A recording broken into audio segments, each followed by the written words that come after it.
નમસ્કાર મિત્રો, કિસાન સમાચાર ચેનલમાં તમારું ખૂબ ખૂબ સ્વાગત છે। દેશ, દુનિયા અને ગુજરાતના તાજા, મોટા અને સૌથી મહત્વપૂર્ણ સમાચાર જાણીએ તે પહેલા તમે ચેનલમાં નવા હોય તો ચેનલને જરૂરથી સબસ્ક્રાઇબ કરીને વિડીયો લાઈક કરી દેજો। આજના સૌથી મોટા સમાચાર। કૃષિ મંત્રી રાઘવજી પટેલે પાક વીમા અંગે યોજી મહત્વપૂર્ણ બેઠક। ગુજરાત હાઈકોર્ટ દ્વારા રાજ્ય સરકારના પાક વીમાના રિપોર્ટને નકાર્યા બાદ કૃષિ મંત્રી રાઘવજી પટેલે અધિકારીઓ સાથે આજે પાક વીમાને લઈને મહત્વપૂર્ણ બેઠક યોજી। આ બેઠકમાં પાક વીમા અંગે ચાલી રહેલી કામગીરી પર સમીક્ષા કરવામાં આવી, તેમજ હાઈકોર્ટ દ્વારા રિપોર્ટ સંદર્ભે કરેલા ડાયરેક્શનની પણ સમીક્ષા કરવામાં આવશે। આવતીકાલે દિલ્હીમાં કેન્દ્રીય કૃષિ મંત્રી સાથે પણ બેઠક યોજવામાં આવશે। કેન્દ્રીય કૃષિ મંત્રી સાથેની બેઠકમાં પડતર મુદ્દાઓને લઈને ચર્ચા કરવામાં આવશે। ત્યારબાદના બીજા મોટા સમાચાર। અમદાવાદમાં ઋતુગત બીમારીમાં થયો વધારો। હાલ સમગ્ર રાજ્યમાં મેઘરાજા મન મૂકીને વરસી રહ્યા છે, ત્યારે વરસાદ બાદ હવે અમદાવાદમાં ઋતુગત બીમારીના કેસમાં પણ વધારો જોવા મળી રહ્યો છે, જેને લઈને અમદાવાદમાં આવેલ સોલા સિવિલ હોસ્પિટલના ઓપીડીમાં 10%નો વધારો નોંધાયો। સોલા સિવિલમાં એક સપ્તાહમાં 11,114 ઓપીડી કેસ નોંધાયા, જ્યારે સોલા સિવિલ હોસ્પિટલમાં મેલેરિયાના 173 કેસ નોંધાયા। સાથે જ ડેન્ગ્યુના 158 સેમ્પલમાંથી 26 કેસ પોઝિટિવ જોવા મળ્યા હતા। ત્યારબાદના ખૂબ જ મહત્વપૂર્ણ સમાચાર। આ જિલ્લામાં આગામી 3 કલાક અત્યંત ભારે વરસાદની આગાહી। હવામાન વિભાગે નવકાશ બુલેટિન જાહેર કર્યું છે, જેમાં રાજ્યમાં 7 જિલ્લામાં આગામી 3 કલાકમાં જ અત્યંત ભારે વરસાદની આગાહી કરવામાં આવી છે, જેમાં ખાસ કરીને અમદાવાદ, સુરેન્દ્રનગર, ખેડા, આણંદ, પંચમહાલ, અમરેલી તથા ગીર સોમનાથમાં અત્યંત ભારે વરસાદની આગાહી કરવામાં આવી છે। વરસાદી ટ્રફ પસાર થતો હોવાથી અત્યંત ભારે વરસાદની આગાહી કરવામાં આવી છે। આ સાથે જ 23 જિલ્લાઓમાં અતિ ભારે વરસાદનું ઓરેન્જ એલર્ટ જાહેર કરાયું છે। ત્યારબાદના ખૂબ જ અગત્યપૂર્ણ સમાચાર। પીએમ મોદીની રશિયન આર્ટિસ્ટો સાથે વાતચીત। પીએમ મોદી હાલ રશિયાના પ્રવાસે છે। તેઓએ ત્યાં ગુજરાતી સમુદાયોને પણ મળ્યા અને ત્યાં સંબોધન પણ કર્યું। પીએમ મોદીનું રશિયામાં ઉમળકાભેર સ્વાગત કરવામાં આવ્યું હતું। રશિયન આર્ટિસ્ટ દ્વારા ભારતીય પોશાક પહેરીને નૃત્ય તથા ગરબા રજૂ કરાયા, ત્યારે પીએમ મોદીએ રશિયન કલાકારોને મળ્યા હતા અને રશિયન આર્ટિસ્ટો સાથે વાતચીત પણ કરી। આ દરમિયાન પીએમ મોદીએ સંપૂર્ણ ભાષણ હિન્દીમાં જ કર્યું હતું। ત્યારબાદના એક ખૂબ જ મહત્વપૂર્ણ સમાચાર। આંબાલાલ પટેલની આગાહી। ગુજરાતમાં ગાજવીજ સાથે વરસાદની શક્યતા। રાજ્યમાં વરસાદને લઈને હવામાન નિષ્ણાત આંબાલાલ પટેલે આગાહી કરી છે, જેમાં આજથી 3 દિવસ મધ્ય પ્રદેશમાં વરસાદી સિસ્ટમ શરૂ થશે, જેના કારણે ગુજરાતમાં પણ ગાજવીજ સાથે વરસાદની શક્યતા રહેલી છે। મોટા ભાગમાં હળવાથી મધ્ય વરસાદની શક્યતા તથા દક્ષિણ ગુજરાતમાં ભારે વરસાદની શક્યતા જોવા મળી રહી છે। આ સાથે જ દક્ષિણ સૌરાષ્ટ્રમાં પણ મધ્યથી વધુ વરસાદની શક્યતાઓ રહેલી છે।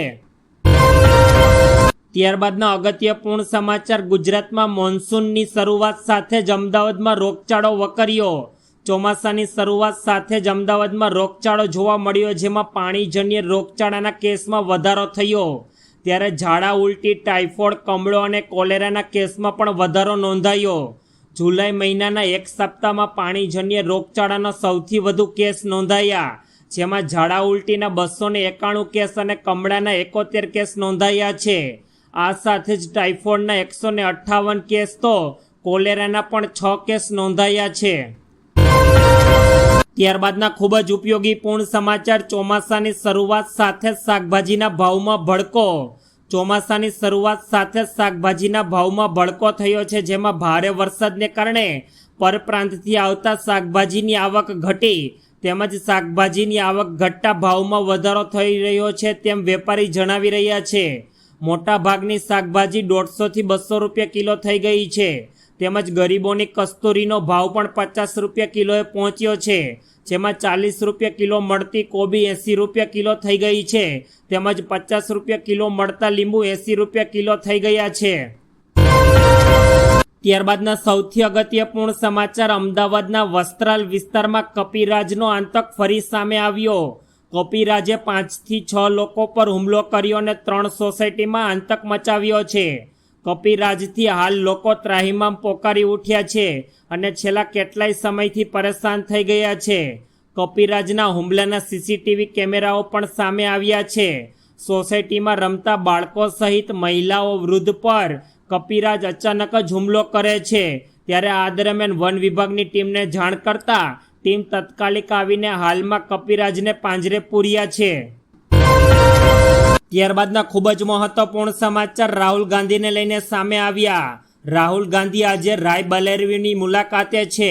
તેઓ રાયબરેલીની મુલાકાતમાં બરછાનાના હનુમાન મંદિરમાં પ્રાર્થના કરી હતી. તો બીજી તરફ રાયબરેલીમાં રાહુલ ગાંધીના આગમનને લઈને હિન્દુ સંગઠનો દ્વારા વિરોધ કરવામાં આવ્યો છે. હિન્દુ સંગઠન દ્વારા રાહુલ ગાંધીના નિવેદન પર પોસ્ટર લગાવીને વિરોધ કરાયો, જેમાં લખાયું છે કે હિન્દુ ધર્મને માનો છો કે નહીં, તથા હિન્દુ હિંસકવાળા નિવેદનને લઈને સંપૂર્ણ વિરોધ કરવામાં આવી રહ્યો છે. ત્યારબાદના મહત્વપૂર્ણ સમાચાર, રશિયામાં 2 નવા દૂતાવાસ ખોલવાની કરી જાહેરાત. મોસ્કોમાં પીએમ મોદીએ ભારતીય સમુદાયને સંબોધિત કર્યા. તેઓએ કહ્યું કે તમારા પ્રેમ અને સ્નેહ બદલ આભાર. હું એકલો નથી આવ્યો, સાથે 140 કરોડ દેશવાસીઓનો પ્રેમ લઈને આવ્યો છું. સાથે જ હિન્દુસ્તાનની માટીની મહેક પણ લાવ્યો છું અને દેશવાસીઓએ પણ આપને શુભકામના આપી છે. ભારત રશિયાની મિત્રતા હંમેશા પ્લસમાં જ રહી છે. મને ખુશી છે કે ભારત અને રશિયાના વૈશ્વિક સમૃદ્ધિને લઈને નવી ઉર્જા આપવા માટે ખંભેથી ખંભે મિલાવીને કામ કરી રહ્યા છે. ત્યારબાદના ખૂબ જ દુઃખદપૂર્ણ સમાચાર, આસામમાં પૂરે મચાવી તબાહી. આસામમાં પૂરને લઈને સ્થિતિ ગંભીર બની ગઈ છે. અનેક જિલ્લાઓમાં પાણી ગરકાવ થયા તથા કાંજીરંગા નેશનલ પાર્કમાં પણ પૂરને કારણે વન્યજીવોને નુકસાન પહોંચ્યું છે. આસામના કાંજીરંગા નેશનલ પાર્કમાં પૂરને કારણે અત્યાર સુધીમાં ઓછામાં ઓછા 137 જંગલી પ્રાણીઓના મોત થયા છે. જ્યારે 8 જુલાઈ સુધી પૂરને કારણે કુલ મૃત્યુઆંક 72 પહોંચ્યો છે તથા આસામમાં પૂરની ગંભીર પરિસ્થિતિ જોવા મળી રહી છે. વધુ મહત્વપૂર્ણ સમાચાર, રાજ્યમાં ગાજવીજ સાથે વરસાદની આગાહી, જેમાં સાયક્લોનિક સર્ક્યુલેશન અને ઓફર્સ ઓફ ટ્રફ પસાર થયું છે. દક્ષિણ ગુજરાતમાં ભારે વરસાદને પગલે યલો એલર્ટ અપાયું. પંચમહાલ, દાહોદમાં ભારે વરસાદની આગાહી સાથે જ છોટાઉદેપુર, નર્મદામાં પણ ભારે વરસાદની આગાહી સાથે સુરત, ડાંગ, નવસારી તથા વલસાડ, તાપી, દમણમાં પણ ભારે વરસાદની આગાહી છે. તેમજ દાદરાનગર હવેલીમાં પણ ભારે વરસાદની આગાહી સાથે બનાસકાંઠા અને પાટણમાં મધ્ય વરસાદની આગાહી જોવા મળી છે. ત્યારબાદના મહત્વપૂર્ણ સમાચાર, સિહોરના ગ્રામ્ય પંથકમાં વહેલી સવારથી વરસાદ શરૂ.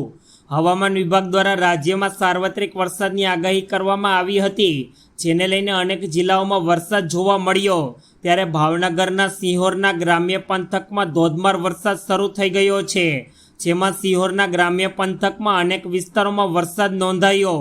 સિહોરના વરલન, રબારિકા, ગુંદાળા, ખાંભા, કાજવદર તથા ટાણા સહિતના અનેક ગ્રામ્ય પંથકમાં વહેલી સવારથી જોરદાર વરસાદ શરૂ થઈ ગયો હતો. ત્યારબાદના મહત્વપૂર્ણ સમાચાર, વરસાદ બાદ રોડ પર ખાડાનું સામ્રાજ્ય. રાજ્યમાં મેઘરાજાનું આગમન બાદ સમગ્ર રાજ્યમાં સાર્વત્રિક વરસાદ નોંધાયો છે. રાજકોટમાં પણ સારો એવો વરસાદ નોંધાયો છે. ત્યારે રાજકોટમાં વરસાદ બાદ રોડ પર ખાડાનું સામ્રાજ્ય જોવા મળી રહ્યું છે. રાજકોટમાં નેશનલ હાઈવેના સર્વિસ રોડ પર ખાડા પડ્યા. શહેરમાં મસમોટા ખાડા પડતા વાહન ચાલકોને પણ ભારે હાલાકી પડી રહી છે. શહેરમાં ઠેર ઠેર ખાડાઓ પડતા કોંગ્રેસ દ્વારા આશ્ચર્યજનક કાર્યક્રમ કરવામાં આવ્યો. કોંગ્રેસી આગેવાનો દ્વારા 1 થી 10 ફૂટ ખાડાનું પૂરણ કરવામાં આવ્યું છે. ત્યારબાદના અગત્યપૂર્ણ સમાચાર, અમરેલીના જાફરાબાદમાં ધોધમાર વરસાદ. હવામાન વિભાગ દ્વારા રાજ્યમાં સાર્વત્રિક વરસાદની આગાહી કરવામાં આવી છે, જેને લઈને અનેક જિલ્લાઓમાં વરસાદી માહોલ જોવા મળી રહ્યો છે. ત્યારે અમરેલીમાં સવારથી ધોધમાર વરસાદ વરસી રહ્યો હતો, જેમાં અમરેલીના જાફરાબાદમાં ધોધમાર વરસાદ વરસી રહ્યો છે.